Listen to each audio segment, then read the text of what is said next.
Şuna bu nokta kalımızda intayin iniq qilish kerak. Balkim ba'zilar manda bir savollarni qo'yishi mumkin bizga. Umar radhiyallohu anhu Makkadan Madinaga hijrat qilganida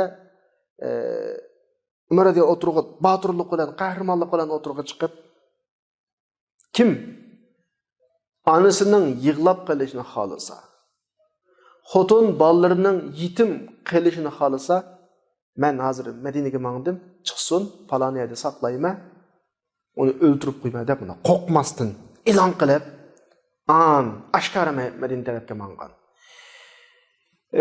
Rasulullah'ningki a şekilde ta'tir yo'linishni mengib, yushurinib, har xil tadbirlarni elib mengish bilan Umar radhiyallohu anhuning bu xil shaklda oshkora qo'rqmaslik, botirlik bilan mengishining o'tirida ne farq bor? Bu yerda shuni demoqchiki, Payg'ambar alayhisalom Umardek safar qilgan bo'lsa-mu hayot ketalaydi.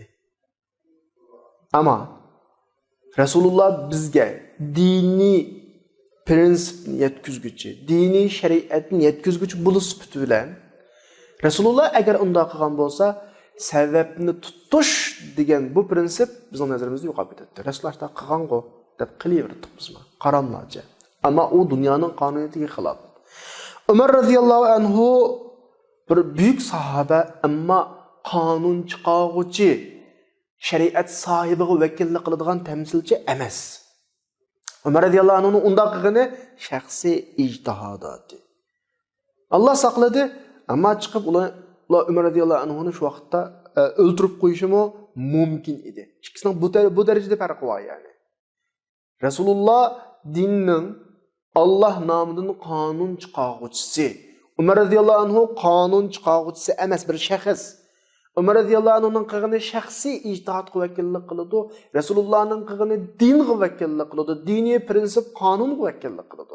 Rasululloh ahil shaklda yo'l tutgan bo'lsa, bizning butun ishlarimiz qalaymaqon bo'lib ketgan bo'ladi.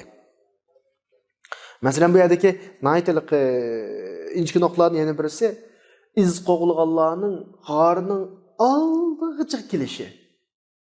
Yani küzü kögüdek yağıcı kelişi.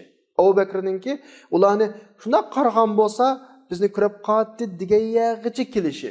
Bu noktalarning hammasi bizga nima ifodalab beradi desa, Allohning inoyati, g'albisi, nusuti mu'minlarga bo'lishlan birga, mu'minlar shu ishonch bilan yashashlan birga, mu'minlar shunchalik ishonch bilan bu yo'lda davom qilishlan birga sebepni asla qo'yib qo'yish qolmaydi. Qat'iy qo'yib qo'yish qolmaydi. Bu intayin muhim nokta.